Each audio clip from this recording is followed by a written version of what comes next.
Hello, everyone. My guest today is Stacey Epstein. She's extensive experience in generating demand, fueling growth, and building brand name global recognition for technology companies. She brings 2 decades of cloud, social, and mobile enterprise technology experience to her role as CEO of Zinc. Before Zinc, she was chief marketing officer at ServiceMax, where she helped fuel 5 consecutive years of triple-digit growth, leading to a $1.5 billion acquisition by GE in 2017. Stacey, are you ready to take us to the top? I am, but yes, I am. Sorry. What did I screw up in the bio? Well, SuccessFactors was acquired by SAP for $3.5 billion. ServiceMax was acquired by GE for $1 billion. Probably not all that relevant. Okay, got it. Very good. Well, it's helpful to understand that. Yeah, I cut off a bunch of your bio because I just did the first 50 words. We have a lot. Cool. It's fair to say you have a ton of experience in B2B SaaS. Yes, I've been around a long time. Yeah, tell us about Zinc. What is Zinc doing? How do you make money? Yeah, so Zinc helps field-based, or what we call deskless workers, get access to real-time knowledge from the rest of the organization and from the systems in the organization. So that probably sounds like a lot of jargon to you. So let me explain that a little bit more fully.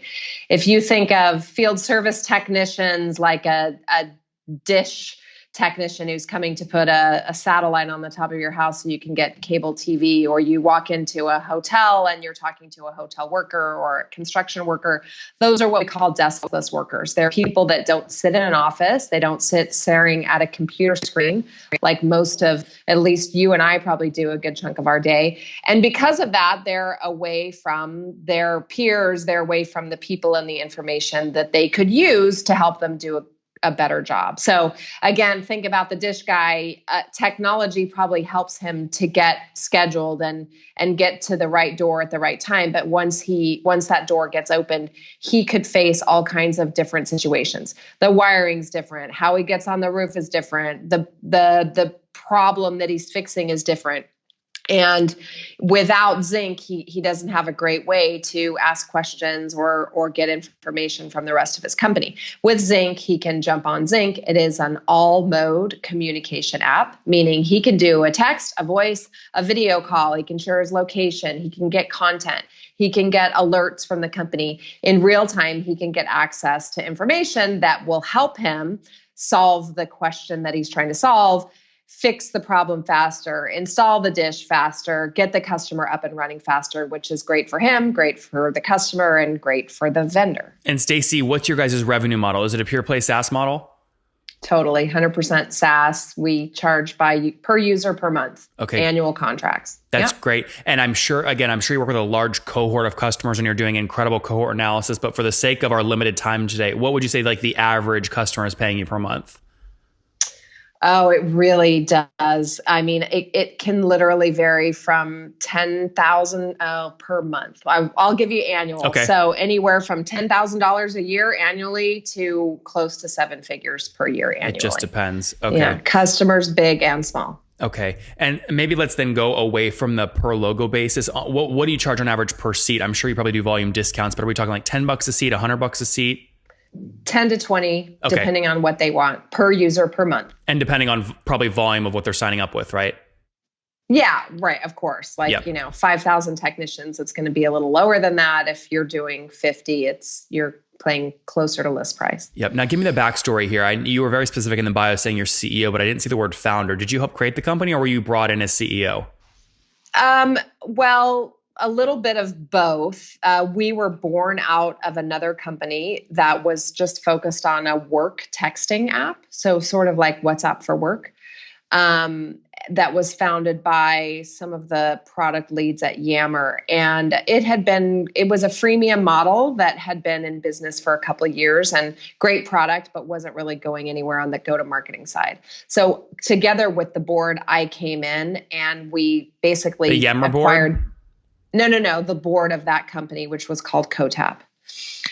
So we came in and we basically took the assets of that company, which was Cotap, and the great core product, built out the product and relaunched it as Zinc. So I am the founder of Zinc, but there is a little bit more of a story there. Our product's been around a few years longer than I have. Okay, so when did that kind of 2016. Okay, 2016 is when the CoTap board kind of approved the deal to take it private, or those assets out. Well, it out. was never public. Yeah. I mean, they were a little startup. So we relaunched as Zinc in the middle of 2016. Okay. I shouldn't use take private. I should use the word spun out, but that was when you spun out those assets. Pretty much. Yes. Okay, good. And did those early folks how does Yammer connect with CoTap? Because you mentioned the developers were at Yammer. Yeah, well, they were no longer at Yammer. Their background's interesting because they focused on communication. They left Yammer after Microsoft acquired Yammer, and they founded CoTap. I see. Does that make sense? It does. Yeah, it does. Now, was CoTap? Did you have to deal with a complicated cap table to negotiate this thing? Did they raise a bunch of capital or no? Yeah, I mean, we recapped the company. Got it. Zinc is a brand new company. Got it. Okay, so 26. The heritage of CoTap is just the core product. Okay, very good. So 2016 founded. You're in San Francisco, so I'm going to assume that you raised capital. Although I'd love for you to tell me you're doing millions per year bootstrap. But what have you raised? We've raised $16 million to date. Okay, and why was that important? I mean, at what point did you say we have to raise capital to grow this faster? I mean, we kicked off the company with a $5 million seed round, and the product.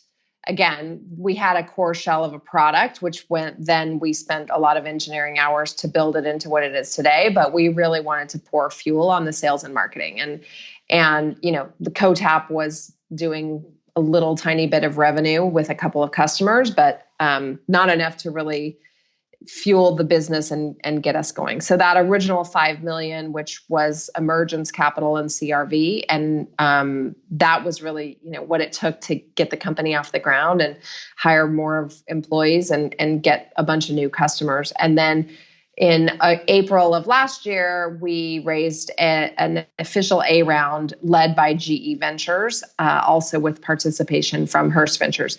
You can imagine GE has a lot of deskless field-based workers, so they were very interested. Well, what happened to emergence? What we're doing at Zinc. I'm a big fan of Santi, and he came on and told me the story about the spin out from TechCrunch of Crunchbase. Did they not follow on in the Series A?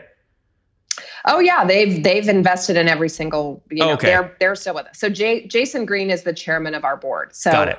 Emergence is and Emergence was also on the board at ServiceMax and on the board at SuccessFactors. So I have a very long history with those guys, and I mean they're, in my opinion, you can't do much better than having Emergence involved with your company, including Santi. I was going to say, I don't know Jason, but I know Santi well, and I've been nothing but impressed with him. He's a great guy to work with. He's awesome. So in the Series A, you added on GE and Hearst, and Emergence was there as well. Correct. That's great. So Emergence and CRV were the first round, and then they also participated in the second round, which was led by GE. Got it. Okay, let's go away from funding here for a second. You have experimented with literally millions of dollars in terms of customer acquisitions across your history. Part of the 5 million was obviously put towards that as well. So let's go backwards first. What are you at today in terms of total customers? Then I want to go backwards and talk about growth. Yeah, we have about 70 enterprise customers today. Okay, and generally speaking, that represents how many employees under those guys? Are we talking like tens of thousands? Tens of thousands. Okay. Tens of thousands. Fair to say but more than 100,000 or no? Between 10K and 100K? Between 10 and 100. Okay, fair enough. Good. Walk me through acquisition. Again, you've done a lot of experiments here. So your first 10 customers, how'd you get them? Well, our first 10 customers were kind of roll-ups from that legacy freemium model. But I was pretty dead set that nobody's looking for another messaging or communication app to put on their phone from a user perspective, right? Like but this one's work-based. Who cares? I just want to text my buddy. I'm not incented to go put a new app on my phone just for work messaging, right? So I was pretty convinced out of the gate that freemium wasn't going to be our big play. We did have a fair number of customers, a handful of customers that were upsells from the freemium model where, hey, the users loved it, but now we want the admin console and the ability to manage have IT be able to get their arms around it and manage it, have some of those enterprise features. But we shut off freemium probably 6 months after we launched as Zinc and basically said, hey, you can do a free trial. And we still do pilots today. I think, try it before you buy it has been very successful for us, especially because the way we've architected our app is very focused on adoption. You can imagine the demographic of a field worker, a hospitality worker, a construction worker. These are people that don't use technology all day for their job, right? They use their hands to fix something, or they're talking to a customer. So you can't give them some complicated, swipe here, drop down. It's really works better if you're on a computer than your phone, because they literally won't adopt it. And they will go right back to that unsanctioned, risky consumer app. So we were very much architected for wide adoption. And I think that the free trial, it's smaller company, it's a free trial, bigger company, it's a formal pilot. And they get a real taste of how easy it is to use, the fact that the users will adopt it, the fact that getting live on the solution is very quick. I mean, we took thousands of technicians live at Dish Network in 2 weeks. So the time to value has been great. But yeah, direct sales, right? We have AEs that work the deals. What's the total team size, Stacey? We have about 30 people. Okay, and how many AEs? 3. Okay, and SDRs for AEs or no? SDRs for AEs and sales consultants also. What's the ratio? 2 SDRs to 1 AE or something different? 2 SDRs to the 3 AEs. Okay, interesting. And 2 sales consultants. Did you hit a home run on that on your first kind of pro forma, salesperson onboarding kind of projection, or did you have to fiddle with that ratio for a while? We're still fiddling. The right answer is you're always fiddling, right? Yeah. We're still a startup. We're 2 years in on this. We're constantly, and this is not a defined market, right? This is not something that's on PG&E's list to buy, right? And so they're not searching, they're not typing it into their Google browser. Like, we're still in heavy outbound market awareness mode. And so the dynamics of like lead to op conversion rate and, all those things are a little different than, say, when I was at SuccessFactors, when that it was performance management. It was the new hot thing, and every HR person was searching. The dynamics of marketing and go to market were just dramatically different. But we're pretty heavy outbound at this point. I've seen a few examples, not a ton, Stacey, where the try before you buy approach has really burned a few people in terms of their CAC if those trials don't convert at a rate that like makes sense for them. So for you, would you say your fully weighted CAC is to onboard one of these new 70 logos? Yeah, again, we're still pretty early everything is so different, and at this stage, any one deal could be an outlier and could completely change an average, right? So we don't even fully calculate CAC. We do. It's not a reliable number that I could share because it's just depends on so many things. I will say, and I have been part of companies like ServiceMax, and this is no knock on ServiceMax. ServiceMax is a very sophisticated, almost ERP-like solution, and the processes that it automates are drastically different in every company. You go into a trial and you are basically implementing an ERP. It is, to say that, oh, let's do a 30-day trial, like a lot of times people get into the trial and it's like, well, because it wasn't set up to their exact processes, they don't get a good flavor of it. Are you that right? way or not? No. You're one flavor. Right? We're pretty much one flavor. Yes, hotels are more used to talking on radios, so they might leverage the push to talk feature. A telco or a utility might be more reliant on our hotline feature, where you can message to a group that you're not in and get to a team of experts to help you right out of the gate. But generally, a communication platform is used in generally the same way, right? Like any given user is going to be sending texts, receiving texts, being added to groups, being on a conference call. It's very to use. It's easy to implement. There's not a lot of, we've got to tailor it to your process. You communicate like most companies do. Stacey, we're running out of time here, but I do want to get in some inclination here of how you decide whether to experiment with different marketing and sales tests. So obviously the CAC number and things like that are still very much fluctuating. But when your account executive or SDR comes and says, hey, I found a new channel, can I test it? You've got to use some combination of gut and data to say yes or no on that. So are you looking at like a payback period estimate, a lifetime value estimate? What are you looking at? Well, I will start by saying I am at my core a risk taker.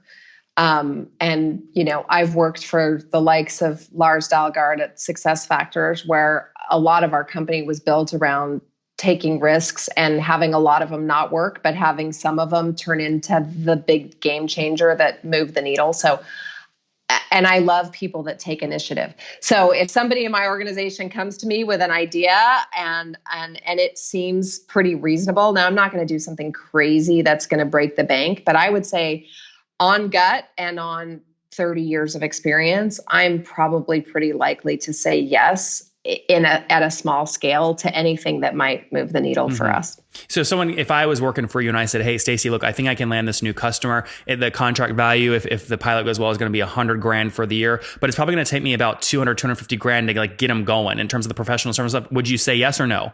I would say, that's $250K at this stage of a company of a cost is a really high cost. So got it. I don't think that I can just tell you right out of the gate, that's probably not necessary to go land some of these big deals. We haven't had to do that. So that's what I'm trying to get at though. Like, 20K? so okay, 20K. Yeah. So like what I just gave you was an example of like more than a 2-year payback, right? On $100,000 ACV for 2 years, expecting no expansion. So what you're saying is if you could give me like recoup in 3 months or 4 months or something like that, that's an easy yes for me every time. Am I hearing you right? Yes, you are. Okay, very good. Last questions here before we wrap up with the famous 5. You mentioned 70 enterprise customers. You mentioned earlier, like minimum ACV is $10,000 up to some hitting 6 figures, I think was your quote. So if I multiply 70 times that $10,000 minimum, it puts you guys at, 58, 60 grand per month right now. Have you guys broken $1 million in ARR yet? Yes, we have. You have. What's the next big revenue target you want to hit before you maybe start thinking about a next round of funding? Well, we're not that far from thinking about the next round of funding, probably at the end of this year. I'd love to be up closer to the 5 range. Yep. I'm not sure we'll get there this year, but we have pretty good sight into that for next year. Well, that's good. So 5 maybe is really a stretch goal for this year. Does something like a 3 look more realistic? That's good. Very good. What's growth right now? And I know you're going from year 1 to year 2 and doubling $1 is 100% growth, but what'd you grow at the last 12 months? Between 100 and 150. Okay, that's good growth. We haven't gotten into Q4 yet though, so that's when all the big stuff happens. So we could stand the chance to have a really big growth year this year. That's great. Percentage wise, yeah. Yeah, that's great. And churn. Last economics question. What's churn today? Negative churn. How negative? In fact, well, we're just about to close a really nice upsell with one of our bigger customers, and Great. I can't name them because they're government related. That's okay, but how negative? 17%. Okay, that's really healthy. Now, people always get confused when someone says net negative 17% churn. When you calculate this data, is that the same as net revenue retention annually of 117%?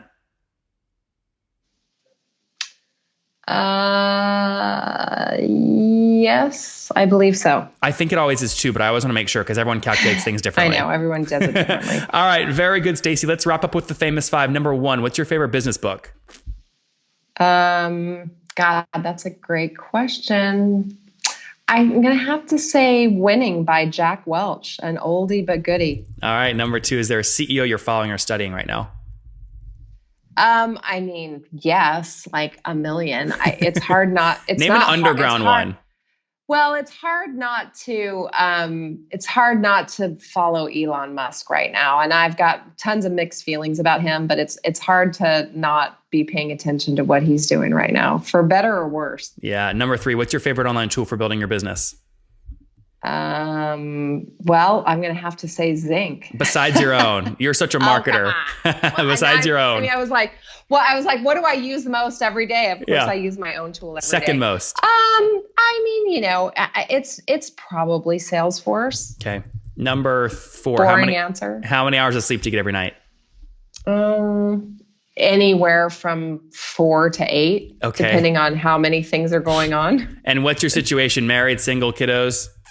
I am married and I have 2 adorable little daughters that I'm trying to raise to be leaders. They're 6 and 9. Today was their first day at school. Oh, I love that. That's exciting. And Stacey, do you mind me asking how old you are? I am in my late 40s. Okay, we'll say you're in your early 40s. And last question, take us back to your, I asked that because I want to know, take us back to your 20-year-old self. What do you wish she knew?